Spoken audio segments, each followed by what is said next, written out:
What's up, everybody? Welcome back to a Tomatoito Boxing Show. Let's jump into this past Friday night's big boxing card, big mega event that was supposed to take place on Netflix, or that took place on Netflix. Many ended up streaming the fight because of the amount of issues that they encountered with Netflix. It was Netflix's first, I believe, I may be wrong, but first major live event that they were hosting, and at least sports events. And the general consensus was that they were struggling to be able to watch the card properly. Many were stuck. Many were had frozen streams. Many were stuck while buffering, and so it resulted to a large amount of people streaming the fight, as it's been reported. High viewership. It attracted a lot of eyes. It attracted a lot of attention. And of course, the main event was exactly what you want to make it out to be. Whatever you thought it was going to be, and if you were shocked by the way it played out, then I guess you deserve to be shocked. It is what it is. I'm sure you're hearing throughout every other podcast or major sports show out there their thoughts, their views on this, the I told you so's and so forth. The writing was on the wall. From the very get-go, the writing was on the wall. And don't forget, Tyson had health issues this past summer, which is one of the major reasons why the fight ended up getting delayed all the way to November. Very serious complications, heart complications, I believe it was, or blood-related complications, where he ended up getting hospitalized. So if you were still shocked by the way it played out, if you were shocked in a positive manner that as to how good Tyson prepared and how good he looked for a 58-year-old fighter, hell, I mean, you could make the argument that Tyson's in better shape than most men, let alone most men his age. He's massive, he's strong, he had decent stamina, at least good stamina to be able to make it all the way through to the end, could still take a punch, but without breaking the fight down, in my opinion, the bag was fumbled by Jake Paul. And so I'm not going to spend too much time on that because there is real boxing and this is a boxing podcast. Even though they were trying to sanction this fight, I mean, just how ludicrous it would have been if Tyson would have knocked out or stopped or gotten the decision over Jake Paul, that they were thinking of sanctioning this fight as far as the major world organizations, which with a Tyson win, that would mean that Tyson would be a ranked fighter by the WBC or one of those organizations to be able to fight one of the top contenders active today. Like that's just ridiculous to me. And for Jake Paul, well, it's just skipping the line. Anybody that steps in the ring with them, of course, wants to because of the payday that it brings, because of the notoriety and the attention that it will bring for those fighters, but they know that it's very iffy that if they end up losing, because Jake Paul does possess a little bit of talent within the squared circle, and it's evident that he prepares. It's evident that he has a full boxing squad around him.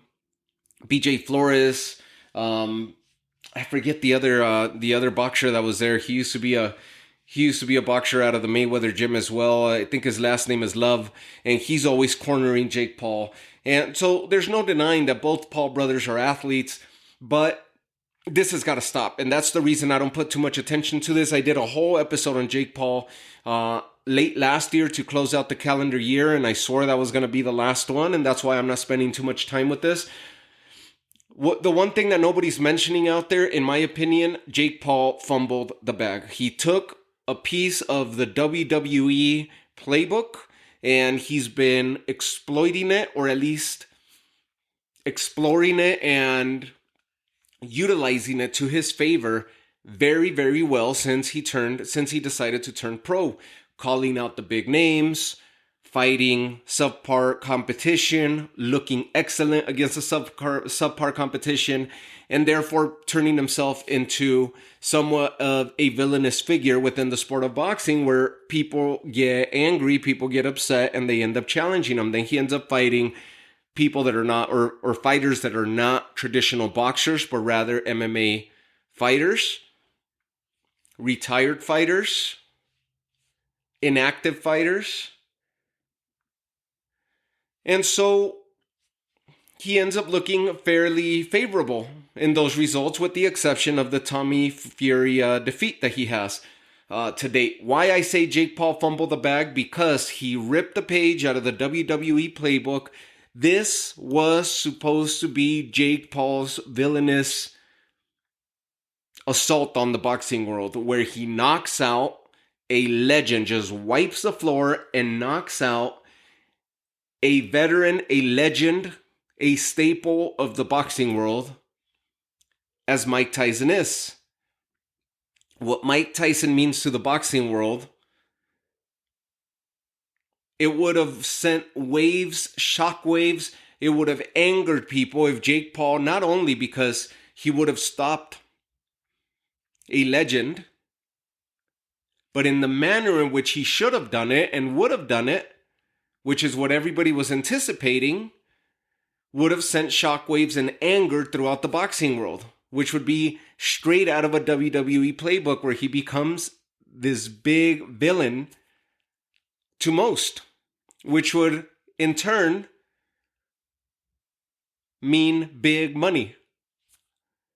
You would all of a sudden end up having other retired fighters that are maybe not so distantly removed from their active careers, like an Andre Ward, who was commenting on the fight, or doing commentary during the fight, or somebody else for that matter, but they would come back. Maybe even Oscar de la Hoya, who's just going wild right now with those clapback Thursdays and challenging Eddie Hearn in this. Maybe he would come back or something, but you would end up attracting a whole slew of fighters that would want to defend Mike Tyson's honor, let alone that he would be a fighter in his late 20s knocking out a senior citizen. And if he would have wiped the floor with Tyson, this would have guaranteed him many more paydays and many more millions of dollars down the line. But he fumbled the bag. He didn't want to engage. He didn't want to risk looking bad. He didn't want to risk getting knocked out by Tyson.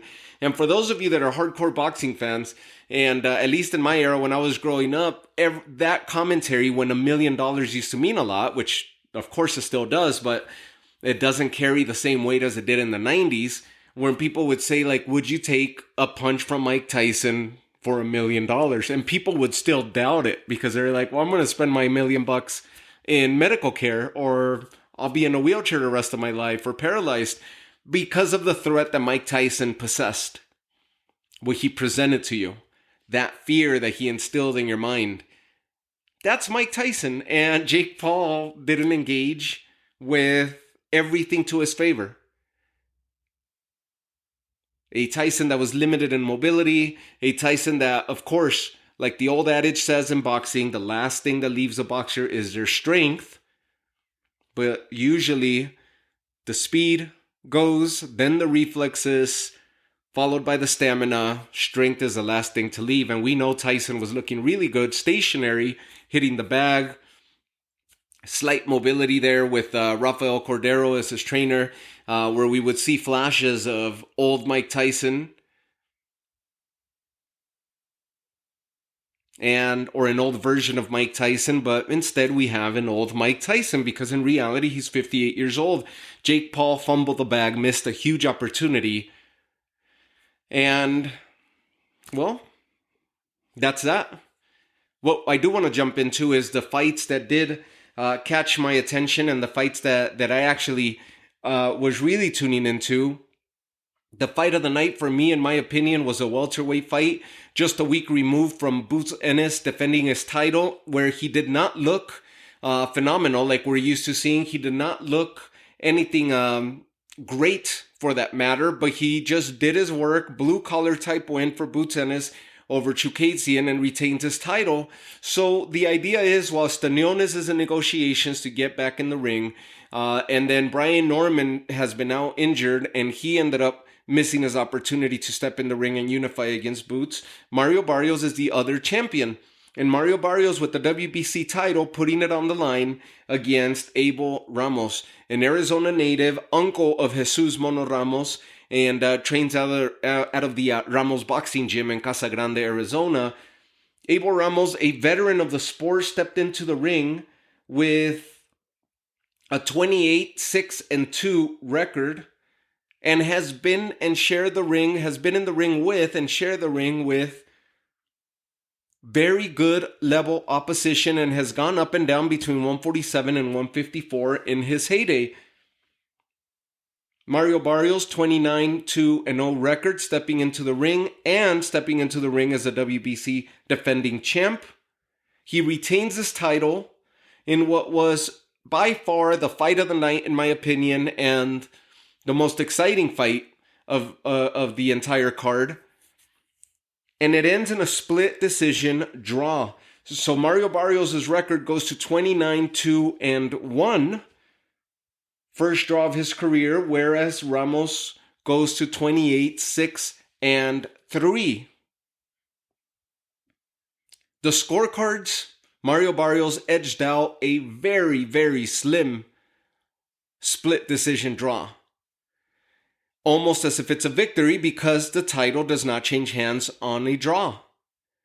So he got away with one. This was not meant to be a slugfest. It was not fought as a slugfest. It was a very tactical, very strategic fight, and fought with a lot of precision by both fighters, almost resembling that of a fencing match. Very quick reflexes by both fighters, and very good point scoring approach by both fighters. The jab being the story of the night, and the counter punching being the difference maker for both fighters. Mario Barrios ends up dropping Abel Ramos in the second round, if I remember correctly.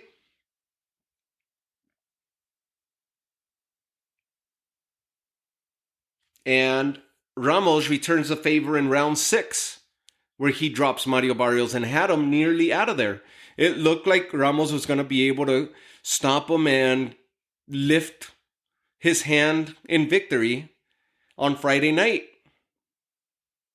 along with collecting some new hardware.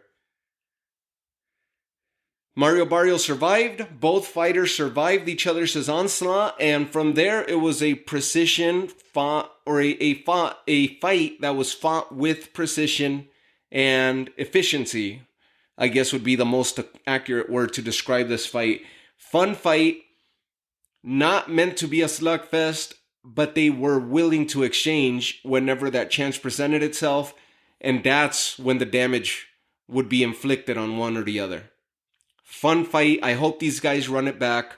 Abel Ramos represented his gym, his stablemates, represented Arizona very, very well, and Mario Barrios, native of Texas, represented himself really, really good as well, and gets to keep that title around his waist one more night until his next outing.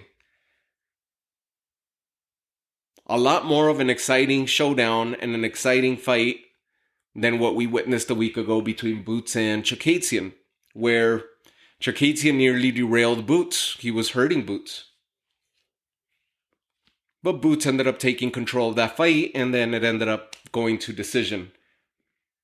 So Mario Barrios, congratulations, remains the WBC welterweight champion. From there, the other fight that obviously had a lot of attention was the big rematch between Amanda Serrano and Katie Taylor. The fight that ends in controversy, where Katie Taylor ends up getting the decision, and to the surprise of many, because it definitely looked like, not only if you look at CompuBox, Amanda Serrano outpunched Katie Taylor, but she definitely had the bigger hits. She nearly knocked out Katie Taylor in the second round, or at least dropped her, had her really hurt, and the round came to an end. Several major headbutts that occur between these two fighters, which resulted in cuts to both of their brows. But the cut that Amanda Serrano suffered early on in the fight, and she had to carry it, she had to deal with it for the entirety of the fight, and the amount of blood loss that she was suffering or experiencing was second to none. What a heart on Amanda Serrano to be able to fight through. And she just wanted it that bad, and she continued to land and put combinations really well on Katie Taylor, where Katie Taylor had most of her success with suppressive fire and on the reset, on the exit.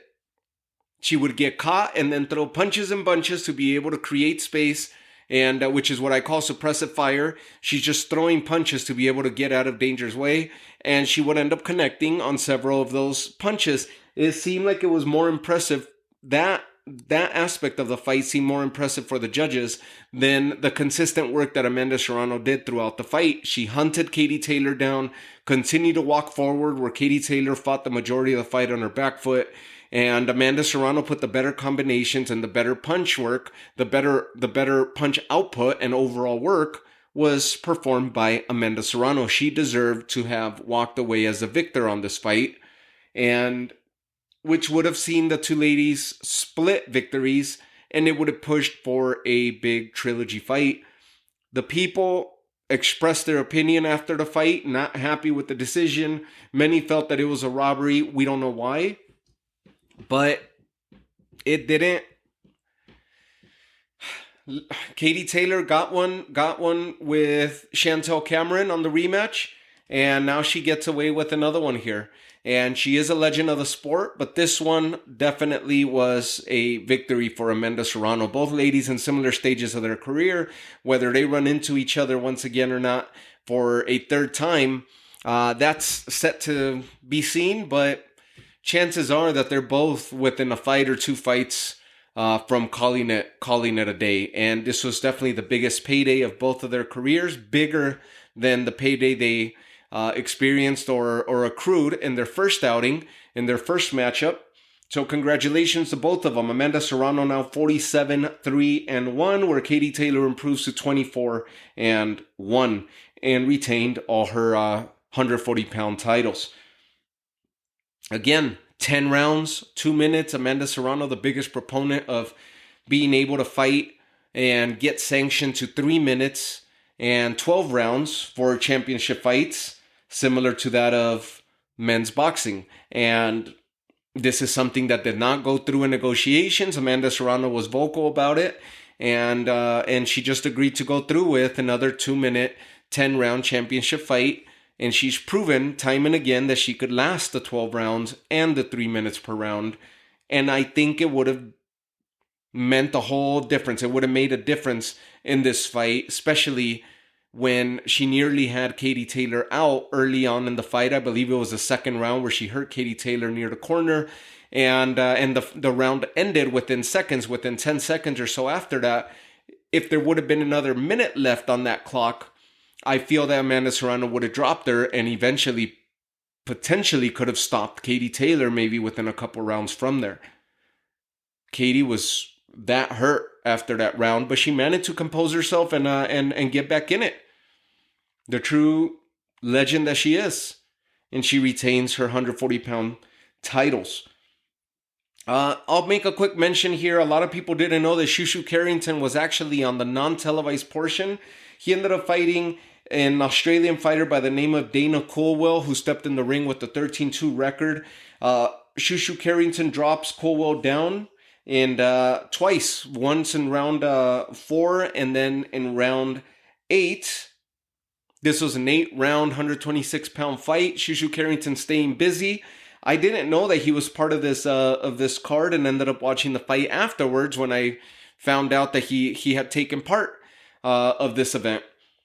He looked good. He wanted to make a statement, and Colwell, very fast, traditional Australian fighter, similar to that of Cambosos, I guess, or the Maloneys, where they have fast hands, fast footwork, provided some trouble for Carrington, but very good rounds overall that Carrington managed to get under his belt in this stay busy fight for him, and remains undefeated. 14-0 now, hunting for a title at 126 and hunting for potentially the winner of December's rematch between Robesi and Divino Espinosa.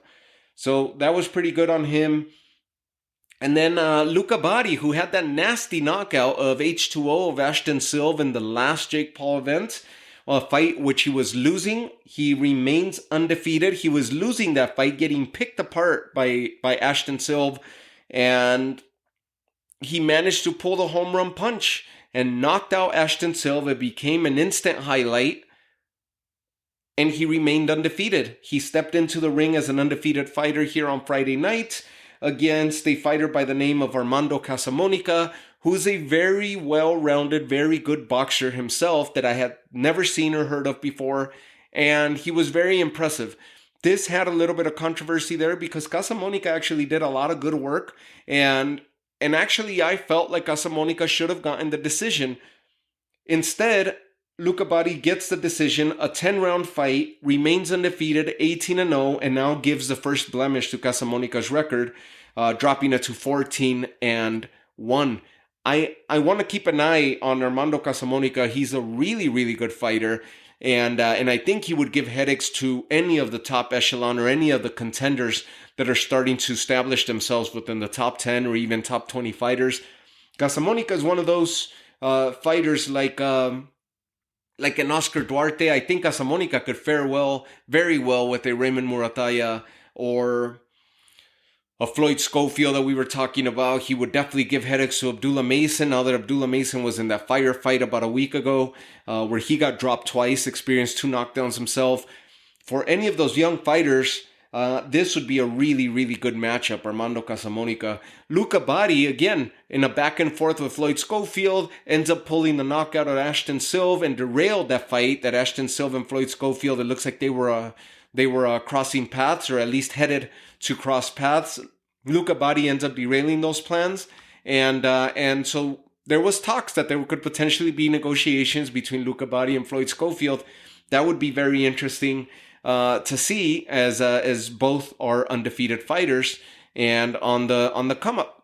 Luca Bari, very fast hands, very good footwork, very good combinations. He has knockout power. Obviously, we saw it against Ashton Silva, as we're just mentioning it, but it's not that stopping type power. He connects a lot, he lands a lot, but he doesn't have that damaging stopping power. It was just that perfect hit where he landed on the button of Ashton Silva and ends up turning his lights out. And it was a great win for Luca Bari. Not the first knockout of his career, and I anticipate it won't be the last. But I feel like Schofield would be the favorite if that fight was to come to fruition. So all in all, great event on Friday night as far as true boxing fights are concerned. And then, of course, the sideshow that was the main event. Well, you make of it what you will. Let me know what you guys think of my take on it. I still believe, and I'm going to close it out with that, I think Jake Paul fumbled the bag. He had a huge opportunity where he could have secured himself major paydays against even bigger names than what he stepped into the ring with to date. And he fumbled the bag by having let Mike Tyson get away. Mike Tyson gets away with a moral victory. Jake Paul could have taken a page out of the WWE, out of The Rock's page or Triple H or one of them, and he would have become the ultimate villain, the ultimate bad guy, by having dismantled a senior citizen and a legend of the sport in Mike Tyson. And you would have had, you name it. I mean, who was the fighter that was there? There was a fighter that was there, former champion. Oh, his name slips. He was there on the press conference, and he ended up getting escorted out by security. British fighter who was a former champion. He was on one of the Rocky movies as well. Can't think of his name right now. He was there, and so that would have been a big money fight for Jake Paul. Carl Froch is in a back and forth exchange through social media with Jake Paul. Andre Ward made a certain comment about it. So those are different generation fighters than that of Mike Tyson, a lot younger, have not been retired as long, and they would be willing to do that. Now that Jake Paul looks this way, people are going to start dismissing. Eventually, everybody catches up, and they're like, all right, we're not interested in this. All that set aside, I hope it doesn't come across as a huge negative, because I'm seeing exactly what's going on there as he's positioning himself for more so the payday than the actual boxing. But the positives are the amount of eyeballs that he's attracting to the sport of boxing, the interest that he generates for the sport of boxing, and that he surrounds himself with true boxing fighters who are positioning themselves as either top contenders or, as you saw in this very same card, champions. Future legends of the sport, Katie Taylor, Amanda Serrano, champions like Mario Barrios, a true contender like Abel Ramos, Shushu Carrington trying to get himself into title contention. You see you see very good talent that he's surrounding these cards with. And in that sense, he's doing a benefit for the sport of boxing. So you can't knock on him too much. But just speaking on his fight alone, yes, for the fourth time, I think Jake Paul fumbled the bag. So I'll leave you guys with that. Let me know what you guys think. Thank you guys again for the love and the support. Don't forget to leave me a review on Apple and Spotify, if you will, if you have the time. And leave me a comment on the YouTube. When this uploads on YouTube, feel free to leave me a comment. If you catch it on Buzzsprout or iHeartRadio, whatever it is, leave me a review, leave me a comment. Let's communicate. Let's get these lines of communication open so we can start conversing more about the sport that we love so much. Have yourselves a great night. Take care of yourselves, and I'll catch you all in the next episode.